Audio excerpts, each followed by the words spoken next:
everyone, welcome back to my YouTube channel Love for All. Myself Ashima Agarwal and I hope that you all are doing well. Guys, आज की video में हमने एक नया act start करना है from the basic, that is the consumer protection act 2019. अब जो ये एक्ट बना है, हम पहले इसका कुछ बेसिक देखते हैं. तो क्या ये एक्ट 2019 में ही आया था? लाइक 2019 से पहले कंज्यूमर प्रोटेक्शन एक्ट से रिलेटेड कोई एक्ट था या नहीं था? तो इसका आंसर है कि येस, कंज्यूमर प्रोटेक्शन एक्ट 2019 से पहले जो एक्ट एग्जिस्ट करता था that was the consumer protection act 1986. ठीक है. अब जो 1986 वाला एक्ट था उसको रिप्लेस करके ये वाला एक्ट लाया गया था. बहुत चेंजेस आए थे इसके अंदर. ठीक है.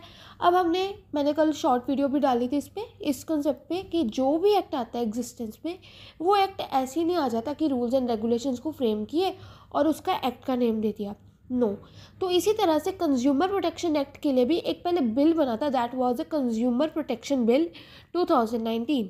ठीक है. उसके बाद हमने क्या देखा था कि जो बिल है वो दोनों हाउसेज ऑफ पार्लियामेंट में शो किया जाता है और पार्लियामेंट में जो भी बहस वगैरह होती है उसके बाद जब वो बिल 2/3 मेजॉरिटी से पास हो जाता है by the both houses of parliament, उसके बाद वो बिल हम प्रेसिडेंट को शो करते हैं. तो अब जो कंज्यूमर प्रोटेक्शन बिल है ये पहले लोकसभा को शो किया गया था एंड लोकसभा ने इस बिल को पास कर दिया था बाय द मेजॉरिटी ऑन 30 जुलाई 2019. ठीक है. अब लोकसभा ने इसको पास कर दिया, उसके बाद क्या लेवल आता है? राज्यसभा. राज्यसभा ने इस बिल को पास कर दिया था ऑन 6 अगस्त 2019. ठीक है. अब जब बिल दोनों हाउसेज ऑफ पार्लियामेंट में मेजॉरिटी से पास कर दिया, उसके बाद ये बिल प्रेसिडेंट को शो किया था और प्रेसिडेंट ने इस बिल को अपने साइन कर दिया था. इस बिल को एक तरह से पास कर दिया था ऑन 9 अगस्त 2019. क्या देखा हमने? 3 डेट्स देखी. कंज्यूमर प्रोटेक्शन बिल लोकसभा ने पास किया था ऑन 30 जुलाई 2019, राज्यसभा ने किया था 6 अगस्त 2019 और प्रेसिडेंट ने इसको अपना असेंट दे दिया था ऑन 9 अगस्त 2019. ठीक है. अब जो ये कंज्यूमर प्रोटेक्शन एक्ट 2019 है, इसने हमारे पुराने वाले एक्ट को जो कि 1986 वाला है उसको रिप्लेस किया था मोर देन 3 डिकेड्स. एक तरह से देखा जाए 1986 और 2019 तक 30 ईयर्स के गैप के बाद ये एक्ट नया बना था. इसमें बहुत से चेंजेस लाए गए थे. ठीक है. अब एक्ट का नेम क्या है? Consumer protection act. नाम से पता चल रहा है ये एक्ट किसके लिए बनाया गया है? कंज्यूमर्स के राइट्स और उनके इंटरेस्ट को प्रोटेक्ट करने के लिए. ठीक है. उनके जो भी लड़ाई झगड़े होते हैं, उनके जो भी कन्फ्लिक्ट्स होते हैं, उनको सॉल्व आउट करने के लिए. ठीक है. तो अब the preamble of the consumer protection act 2019 provides for the protection of the interest of consumers and for the said purpose to establish authorities for timely and effective administration. पहला purpose क्या है? क्यों बनाया गया था ये act? For the protection of the interest of the consumers के rights को प्रोटेक्ट करने के लिए, सेफ्टी के लिए. एंड दूसरा, to establish the authorities for timely and effective administration. Authorities को इस्टेब्लिश करना ताकि जो भी हमारा एडमिनिस्ट्रेशन है वो इफ़ेक्टिव तरह से काम करे. ठीक है. अब कंज्यूमर्स गुड्स एंड सर्विसेज को अवेल करते हैं. ठीक है. तो एक इफ़ेक्टिव एडमिनिस्ट्रेशन होगा तभी तो उनको टाइमली गुड्स मिलेंगे और तभी वो टाइमली सर्विसेज अवेल कर पाएंगे. कौन कर पाएंगे? हम कंज्यूमर्स. ठीक है. And the third reason is settlement of consumer disputes. अब जो कंज्यूमर्स की लड़ाई झगड़े हो जाते हैं, ठीक है ना, कभी कभी सेलर के साथ हो जाते हैं, कभी ट्रेडर के साथ हो जाते हैं कि उन्होंने हमें गुड्स अच्छे प्रोवाइड नहीं किए या उन्होंने हमें टाइमली गुड्स प्रोवाइड नहीं किए, सर्विसेज सही नहीं दी. उस केस में कंज्यूमर्स के जो डिस्प्यूट्स होते हैं उनको रिजॉल्व करने के लिए ये एक्ट बनाया गया था. क्योंकि एक्ट में सारा डिस्क्राइब्ड है कि अगर कंज्यूमर के कोई डिस्प्यूट्स हो जाते हैं तो हम कहाँ पर रेफ़र करें. ठीक है. कंज्यूमर किसके पास जाके अपील करें. ठीक है. And for the matters connected therewith or incidental thereto. और इसके अलावा कंज्यूमर्स के राइट से रिलेटेड, कंज्यूमर्स के साथ कनेक्टेड कोई भी और मैटर है, उसके लिए ये एक्ट बनाया गया था. That is the consumer protection act 2019. ये था बेसिक कि पहले बिल पास हुआ, लोकसभा ने उसको पास किया, राज्यसभा ने किया, प्रेसिडेंट ने उसको अपना असेंट दे दिया 9 अगस्त को. ठीक है. इस एक्ट ने 2019 वाले एक्ट ने जो हमारा पुराना एक्ट था उसको 30 साल से ज़्यादा, मतलब 33 डिकेड्स के बाद ये एक्ट आया था. मतलब 30 ईयर्स से ज़्यादा हो गए थे पुराने वाले एक्ट और ये नया एक्ट रिप्लेस होके आया था. ठीक है. अब क्यों आया था? एक तो कंज्यूमर्स के इंटरेस्ट और उनके राइट्स को प्रोटेक्ट करने के लिए. establishment of the authorities for timely and effective administration and settlement of the consumer disputes। और इसके अलावा कंज्यूमर से रिलेटेड कोई भी मैटर है उनको सॉल्व करने के लिए ये एक्ट बनाया गया था। ठीक है, अब नेक्स्ट आ जाता है डेफिनेशन क्लॉज। हम ट्राई करेंगे कि पहले हम डेफिनेशन क्लॉज 2 वीडियोस में कंप्लीट कर लें, बिकॉज जब हमें सारी डेफिनेशंस क्लियर हो जाती है तो आधा हमारा एक्ट वैसे ही हो जाता है। अब कोई भी एक्ट देख लो, डेफिनेशन क्लॉज का कौन सा सेक्शन होता है, सेक्शन 2। तो पहली डेफिनेशन आती है कंज्यूमर प्रोटेक्शन एक्ट में, दैट इज़ एडवर्टीजमेंट। एडवर्टीजमेंट की डेफिनेशन दी गई है सेक्शन 2 क्लॉज 1 में। अगर आपको सेक्शन याद रहते हैं तो ही आपने लिखना है, वरना गलत सेक्शन नहीं लिखना, नंबर कट जाएंगे। ठीक है, एडवर्टीजमेंट क्या होती है, मतलब किसी चीज़ का प्रमोशन करना। हम देखते हैं न्यूज़पेपर्स आते हैं, न्यूज़पेपर में पैम्फलेट्स होते हैं, टीवी पर एड्स आती है, हमारे फ़ोन में इतने सारे ऐप्स हैं उनमें प्रमोशन एड्स होती है। ये सारी क्या है, एडवर्टीजमेंट है। क्यों की जाती है, ब्रांड को प्रमोट करने के लिए, गुड्स एंड सर्विसेज को प्रमोट करने के लिए। ठीक है, एडवर्टीजमेंट की डेफिनेशन क्या है इसमें, any audio or visual publicity, representation, endorsement or the pronouncement made by the means of light, sound, smoke, gas, print or electronic media with the help of internet or website। देखो, कोई भी audio या visual publicity की जा रही है, pronouncement मतलब कि प्रमोशन की जा रही है, by the means of kin किन चीज़ों का यूज़ करके, light, sound, smoke, gas, print, electronic media, internet and website. ठीक है, और इसके अलावा इनमें क्या क्या चीज़ें इंक्लूड होती है, it also includes any notice, circular, label, wrapper, invoice or any other such document. अब देखो, एडवर्टीजमेंट है वो ऑडियो विजुअल पब्लिसिटी है, की जाती है with the help of light, sound, smoke, gas. और इसके अंदर क्या क्या चीज़ें इंक्लूडेड होती है, कोई भी नोटिस है, कोई भी सर्कुलर है, कोई भी लेबल है, कोई रैपर है, कोई इनवॉइस है या कोई भी डॉक्यूमेंट है, वो सब हमारा एडवर्टीजमेंट के अंदर आ जाता है। ठीक है, अब स्कूल का ही हमने देखा है, स्कूल भी एडवर्टीजमेंट्स करती हैं, है ना। स्कूल के जब एडमिशन के टाइम चालू होते हैं, स्कूल के भी नोटिस निकलते हैं। ठीक है, it's also means of advertisement. ठीक है, सेकंड आती है अप्रोप्रिएट लेबोरेटरी। पहले हमने देखी एडवर्टीजमेंट की सेक्शन 2 क्लॉज 1 में, now it is appropriate laboratory section 2 clause 2। Appropriate laboratory क्या है, it is a laboratory or an organisation. Laboratory, इसको हम ऑर्गेनाइजेशन भी कह सकते हैं। अब लेबोरेटरी क्या होती है, हम देखते हैं वो जगह, हमारे स्कूल्स में भी लेबोरेटरीज होती है जहाँ पे केमिकल टेस्टिंग की जाती है, वो जगह जहाँ पे गुड्स और सर्विसेज की टेस्टिंग की जाती है, और ये देखा जाता है कि जो गुड्स हैं उनमें कोई डिफेक्ट तो नहीं है, वो किसी कमी से तो नहीं, मतलब उनमें कोई प्रॉब्लम तो नहीं है ना, गुड्स में कंज्यूमर की कंजम्पशन के लिए वो ठीक है ना। ठीक है, it is a laboratory or an organisation that is recognise by the CG।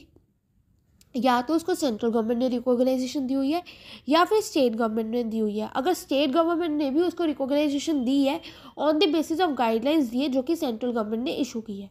ठीक है, अगर स्टेट गवर्नमेंट भी किसी लेबोरेटरी को रिकॉग्नाइजेशन दे रही है तो वो भी सेंट्रल गवर्नमेंट की गाइडलाइंस के बेसिस पे ही देगी। ठीक है, एंड इट इज़ इस्टेब्लिश्ड और bye or under any law. और ये जो भी अप्रोप्रिएट लेबोरेटरी है लॉ के अंडर इस्टेब्लिश्ड होनी चाहिए for the time being in force. अब ये क्यों बनाई गई है, इट इज़ मेंटेन्ड, फाइनेंस्ड और एडेड। मेंटेन की गई है, फाइनेंस की गई है, एड मतलब कि वही हो गया, मेंटेन की हुई है बाय CG और SG for carrying out analysis or test of any goods with a view to determine whether such goods suffer from any defect. Main line यही है। पहला हो गया कि उसको सेंट्रल गवर्नमेंट ने या स्टेट गवर्नमेंट ने रिकॉग्नाइजेशन दी हुई है, established by or under any law for carrying out analysis or test of any goods with the view to determine whether such goods suffer from any defect or not. ये test करने के लिए कि जो goods हम consumer consume कर रहे हैं वो हमारे लिए हार्मफुल तो नहीं है, उनमें कोई वो चीज़ तो नहीं जो कंज्यूमर्स की हेल्थ को इफ़ेक्ट करे। इस चीज़ के लिए ये एप्रोप्रिएट लेबोरेटरीज़ को बनाया जाता है। ठीक है, नेक्स्ट आती है सेंट्रल अथॉरिटी। सेंट्रल अथॉरिटी की डेफिनेशन दी गई है सेक्शन 2 क्लॉज 4 में। गाइस इस चीज़ का ध्यान रखना, हम वही डेफिनेशन करेंगे जो इम्पॉर्टेंट है, जो हमारे सिलेबस से इतनी रेलिवेंट नहीं है हम वो नहीं करेंगे। ठीक है, सेंट्रल अथॉरिटी क्या होता है, it means a central consumer protection authority. Simple है, जो हमारी सेंट्रल कंज्यूमर प्रोटेक्शन अथॉरिटी है उसी को हम सेंट्रल अथॉरिटी कहते हैं। ठीक है, नेक्स्ट आती है कंप्लेनेंट। कंप्लेनेंट की डेफिनेशन है सेक्शन 2 क्लॉज 5 के अंदर। कंप्लेनेंट कौन होता है, वो पर्सन जो कंप्लेंट कर रहा है। मान लो आप या मैं कंज्यूमर है, अगर हम कंप्लेंट फाइल कर रहे हैं किसी के भी अगेंस्ट, ठीक है, तो हम क्या हो गए, कंप्लेनेंट हो गए, ठीक है। अब कंप्लेनेंट की कैटेगरी में कौन कौन इन्होंने इंक्लूड किया है, कौन कौन कंप्लेनेंट कंसिडर किए जाते हैं। पहला तो हो गया कंज्यूमर, मतलब आप, मैं, हम सब। उसके अलावा कोई भी वॉलंटरी कंज्यूमर एसोसिएशन जो कि लॉ के अंडर रजिस्टर्ड है, ठीक है। इसके अलावा सेंट्रल गवर्नमेंट और स्टेट गवर्नमेंट भी, वो भी कंप्लेनेंट हो सकते हैं। उसके बाद आ गई सेंट्रल अथॉरिटी। सेंट्रल अथॉरिटी क्या होती है, अभी हमने देखा, central consumer protection authority is also known as a central authority, ठीक है। Next is one or more consumers where there are numerous consumers having the same interest. अब कभी कभी होता है ना कि एक पर्टिकुलर कैटेगरी के गुड्स है, ठीक है, उन गुड्स को कंज्यूम किया और एक पर्सन को उस चीज़ से प्रॉब्लम नहीं थी, पूरी सोसाइटी को उस गुड्स या सर्विसेज से प्रॉब्लम थी, ठीक है। तो क्या हो गया, एक से ज़्यादा कंज्यूमर्स जिनकी प्रॉब्लम सेम है वो भी कंप्लेनेंट की कैटेगरी में आ जाएंगे, ठीक है। और इसके अगला क्या है, in the case of death of a consumer, अगर किसी केस में जो कंज्यूमर था उसकी डेथ होगी, जिसने कंप्लेंट की थी उसकी डेथ होगी, तो उस केस में जो भी उसका लीगल रिप्रेजेंटेटिव होगा, जो लीगल आयर होगा, वो कंप्लेनेंट होगा। उसके बाद अगर कंज्यूमर माइनर है, 18 ईयर से कम का है, तो उसके पेरेंट्स या जो उसके गार्डियन है वो क्या होंगे, कंप्लेनेंट होंगे। कौन कौन होते हैं, consumer, voluntary consumer association registered under any law for the time being in force. उसके बाद आ गया सेंट्रल गवर्नमेंट, स्टेट गवर्नमेंट, फिर आता है हमारा सेंट्रल अथॉरिटी। उसके बाद one or more consumers having the same interest, and in case of the death of the consumer उसके जो लीगल हायर है, जो लीगल रिप्रेजेंटेटिव है, वो भी कंप्लेनेंट होते हैं। और अगर जो कंज्यूमर है वो माइनर है, ठीक है, उस केस में जो भी उसके पेरेंट्स हैं या जो उसके लीगल गार्डियंस हैं वो कंप्लेनेंट होंगे, ठीक है। तो ये था कंप्लेनेंट।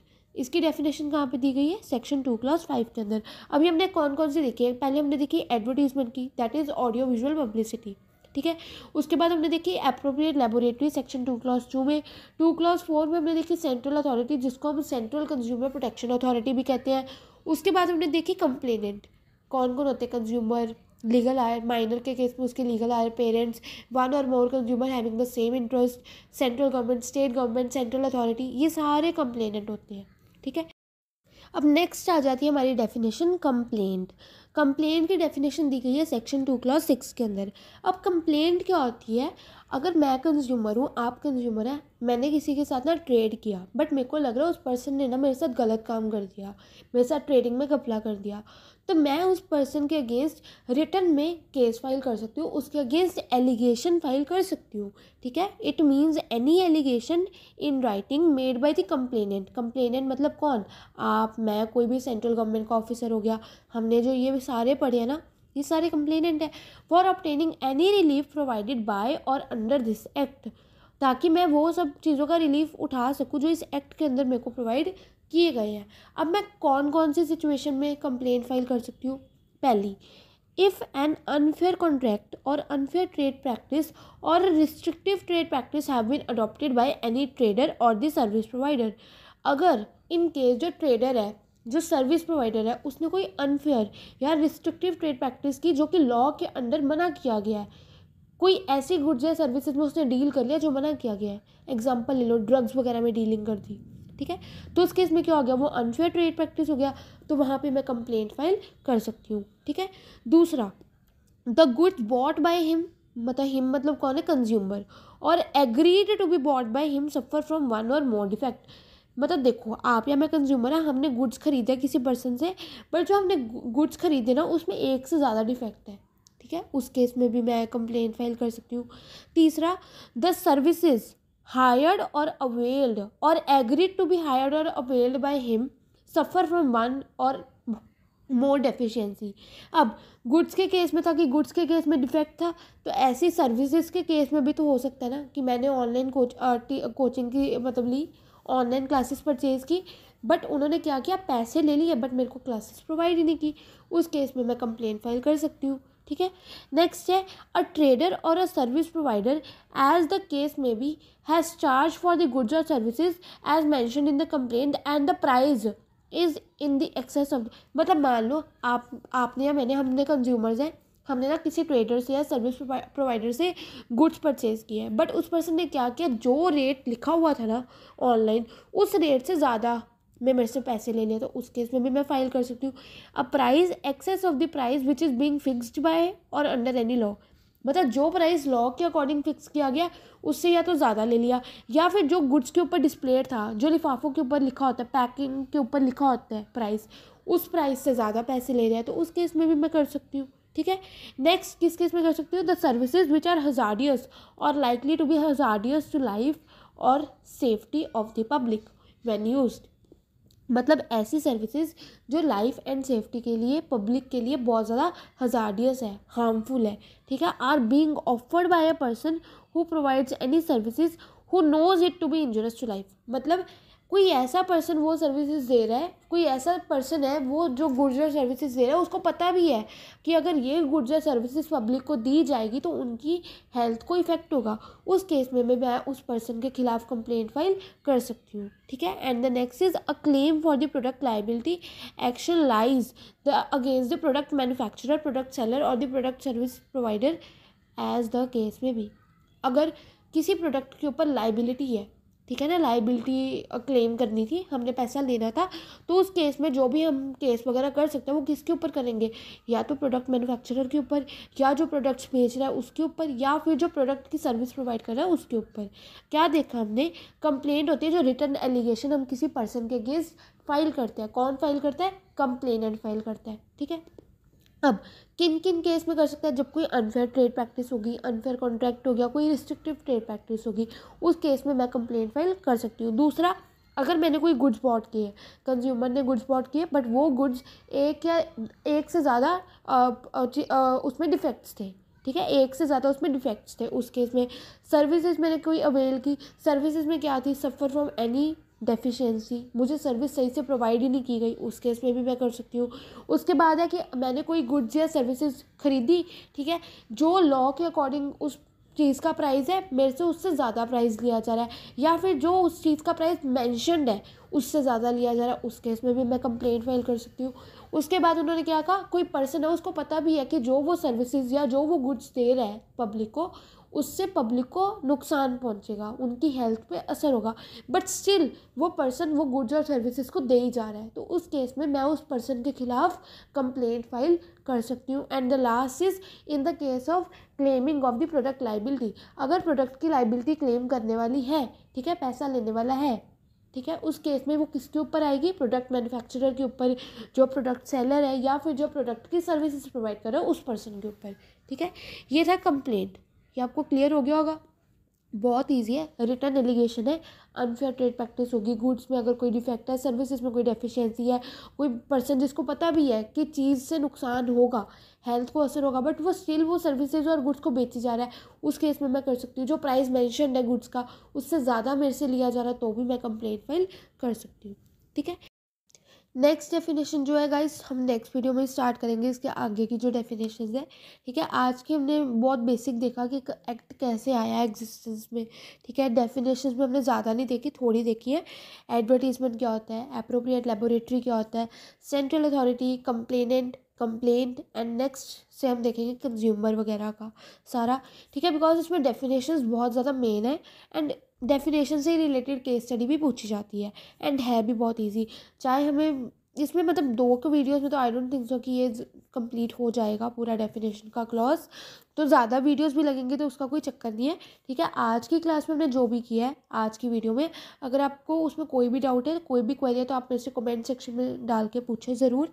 ठीक है, नेक्स्ट वीडियो में हम इसकी अगले डेफिनेशंस करेंगे, तब तक के लिए आप इसको रिवाइज करते रहो and do not forget to like, share and subscribe to my channel for more updates. Thank you, take care, good bye.